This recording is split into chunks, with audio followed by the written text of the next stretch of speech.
The magnetic north.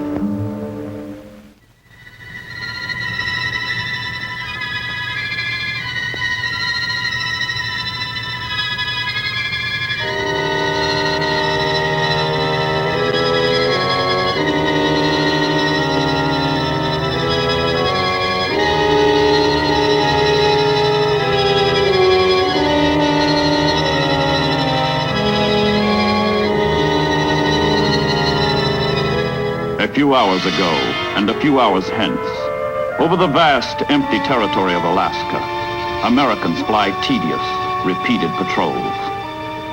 War has come to the wilderness, waste, void of the ultimate north.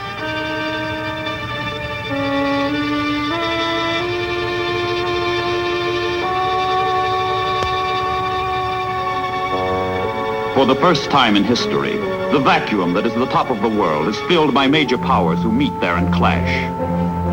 As the Earth shrinks in circumference, so do the routes that link allies together. So do the avenues along which enemies attack. The links must be kept clear, the avenues defended.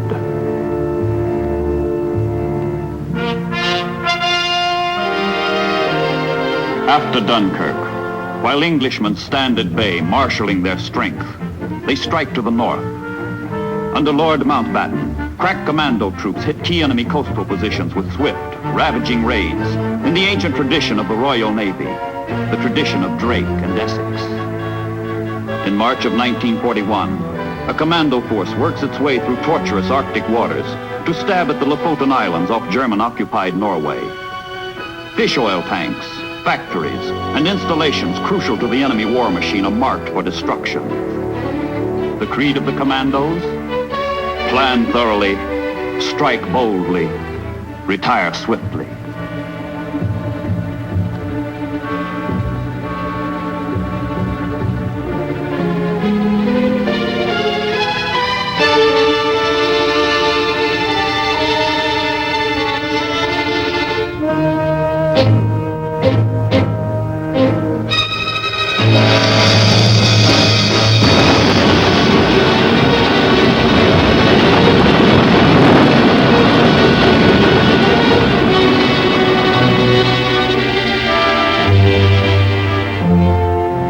Back to England with the commandos goes a mixed bag. Local quislings and captured German officers.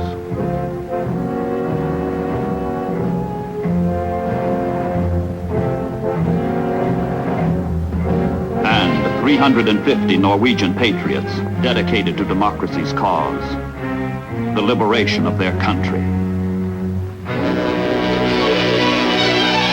Target, Spitsbergen. Ocean, the Arctic. Date, August 1941. Spitsbergen's rich coal deposits and key weather stations are important to the Germans. They must be destroyed.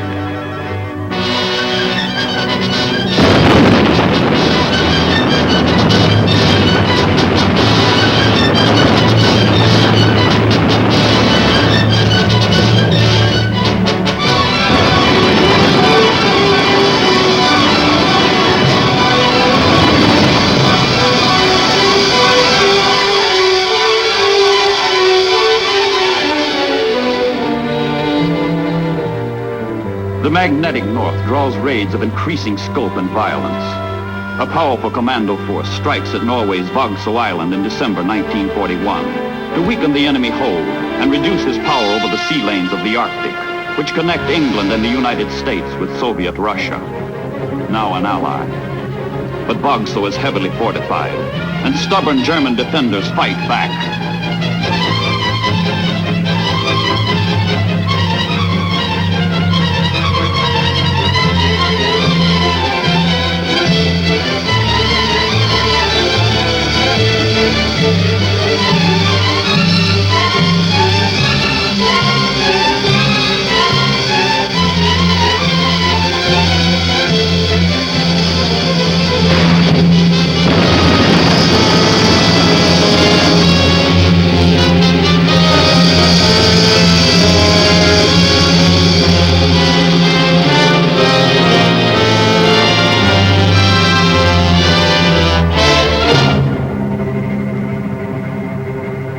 when the raid is over, 150 Germans are dead.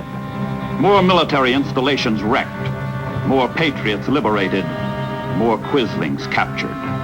And the commandos head for home as their countrymen, together with the Americans, determined to get supplies to desperate Russia, no matter what the cost. An ally is in peril, and a lifeline is flung across the top of the world. It is the most expeditious way of feeding embattled Russia from democracy's arsenal, the shortest route. But for the pregnant ships, the grimmest, the harshest, the cruelest.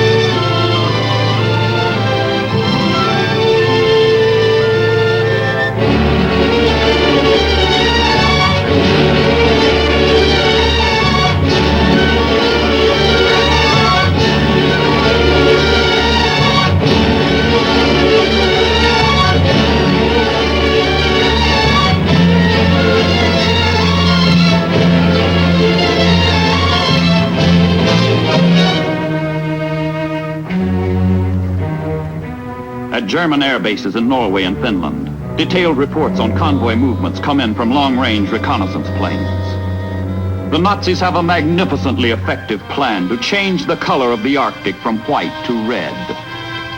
How? Slaughter, slaughter, slaughter.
Smokescreen, a device to hide the convoy and confuse the attack.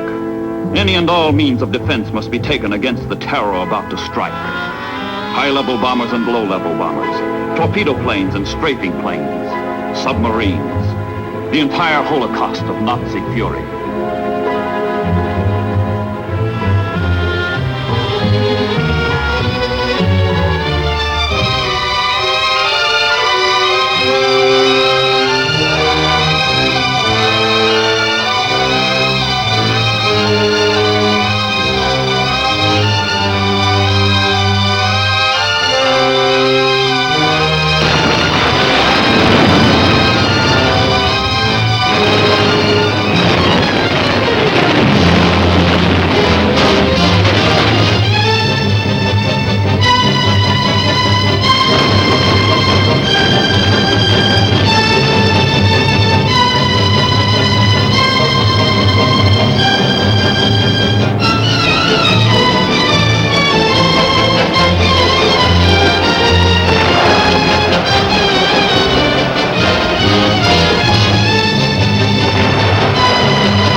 The attack goes on, relentless, unbroken.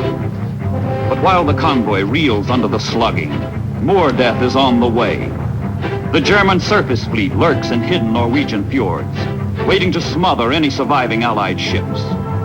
The mightiest warships in the German Navy, von Tirpitz, Scharnhorst, Scheer, Prinz Eugen, Lützow, are poised to thwart the Allied lifelines.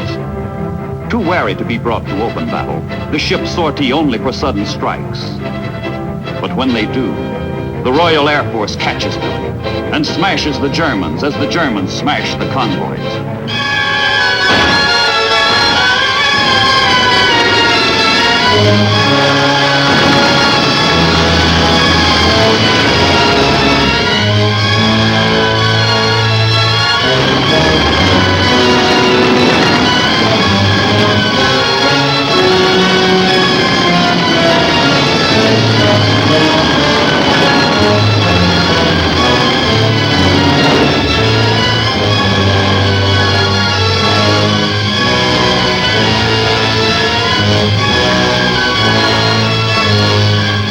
Now the Germans reel in the sea-salt struggle for the Arctic, but the Murmansk convoys come close to full disaster. The German attacks continue around the clock, continue for days on end.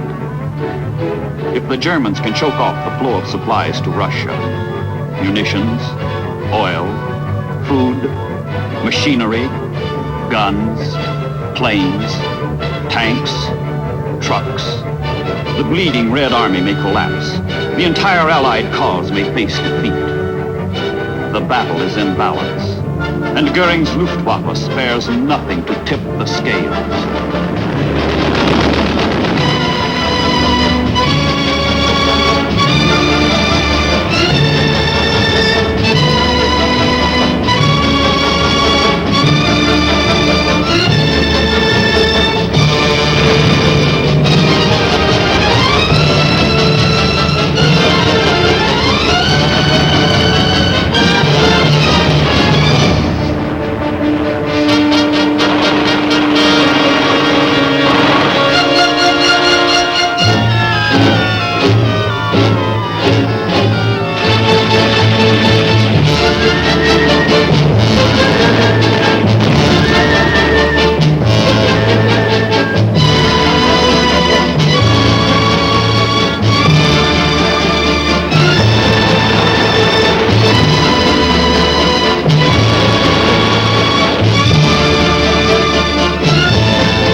In some convoys, only one half of the ships survive. On no other sea route are losses so high, casualties so terrific. Even for those who survive the German onslaught, the end is not yet. Another ordeal, as fierce as enemy action, scourges the ships and men of the Murmansk run. The name of the ordeal, weather.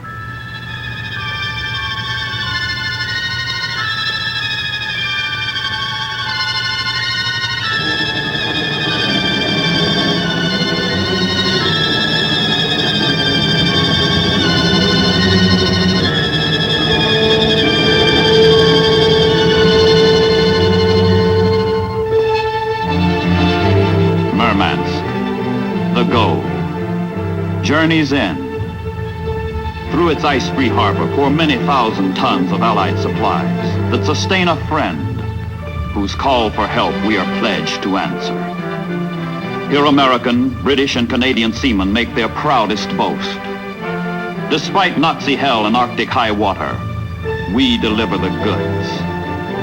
The goods that bolster Russia in her darkest hour and help stem the German hordes at Stalingrad.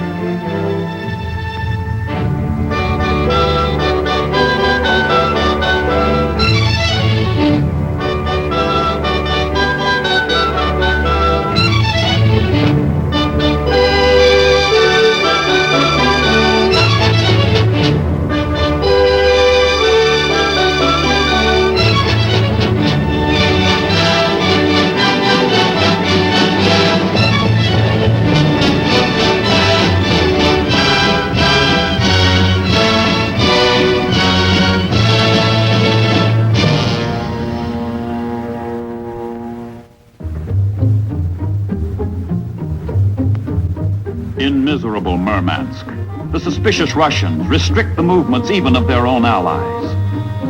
But sometimes surviving Allied sailors meet Russian seamen as friends, as comrades in arms.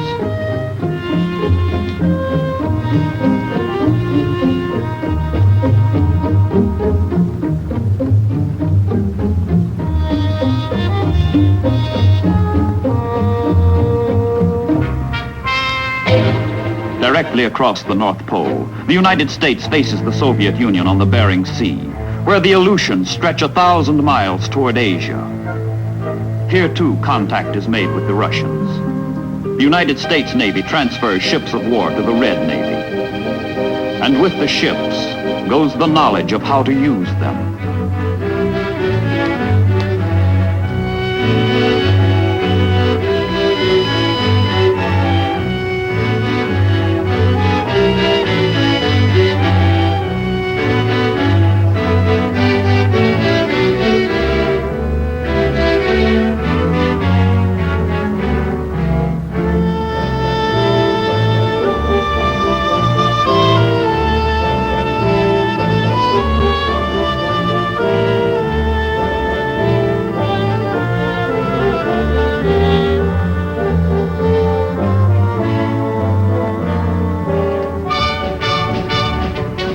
Speeches, ceremony, full dress formality attend the transfer of the warships from one flag to the other.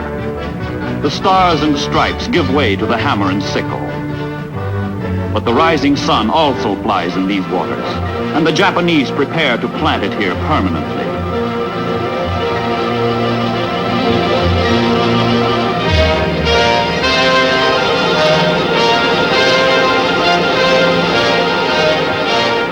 The top of the world is a Japanese target, and she pinpoints Attu and Kiska for invasion as part of her overall strategy in the Pacific. The Aleutian Islands are to be the northern anchor of Japan's oceanic defense line. While the Imperial Japanese Navy hits tropical Midway, a mobile force splits off from the main body of the fleet and plunges into the Arctic. Alaska and Canada are threatened by invasion as enemy troops approach American soil. The Aleutians. Prophets of war have warned. One day Japan will seek to invade America through the Aleutians. The Japanese have come.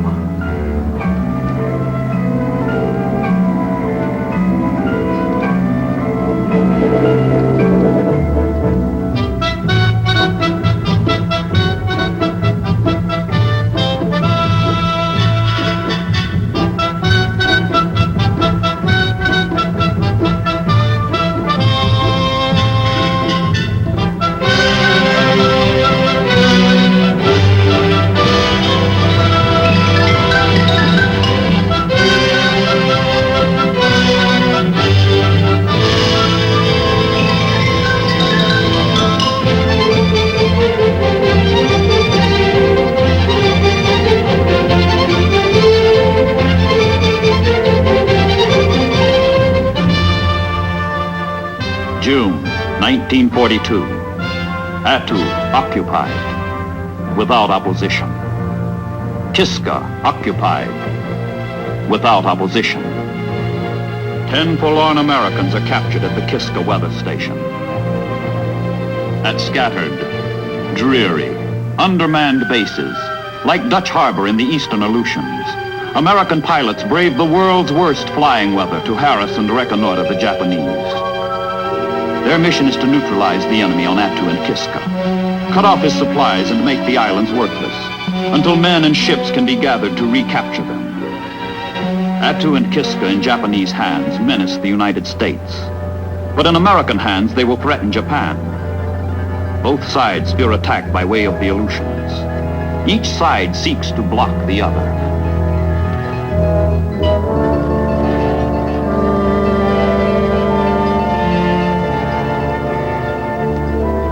May 1943. The stubborn stalemate breaks. From Cold Harbor in Alaska, an assault force of 29 warships and transports set sail for Attu. It is America's third amphibious strike of the war. North Africa succeeded. The Guadalcanal landing was a success. But now the ships grope their way through navigational hazards unmatched in all the seven seas. Treacherous currents, uncharted rocks, continual fog, raging storms.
The plan calls for a landing on the island's south coast.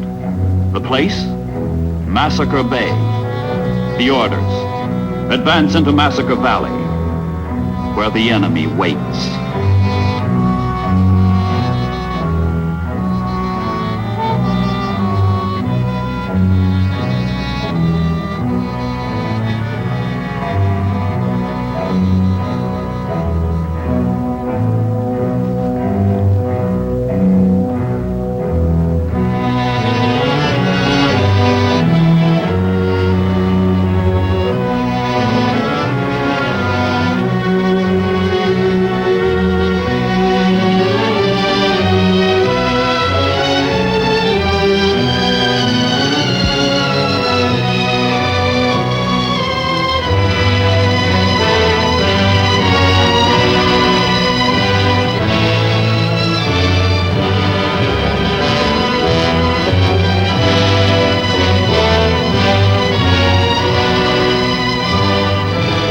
Soldiers of the 7th Division, trained for desert fighting, find themselves at war in a freezing hell where an invisible enemy defends himself with suicidal courage. The Japanese, dug deep in ridges, hidden in ravines, contest every yard, every foot. The fight is slow and costly. Massacre Valley lives up to its name. 2,300 Japanese die. 600 Americans die. But Attu is American again, and the Japanese evacuate Kiska. They will never return. Victory over the northern enemy is a desolate victory. The Arctic becomes a theater of military frustration. Nothing more happens to affect the outcome of World War II. Up where the Willowa whips with bone-piercing chill, and the skies are eternally gray.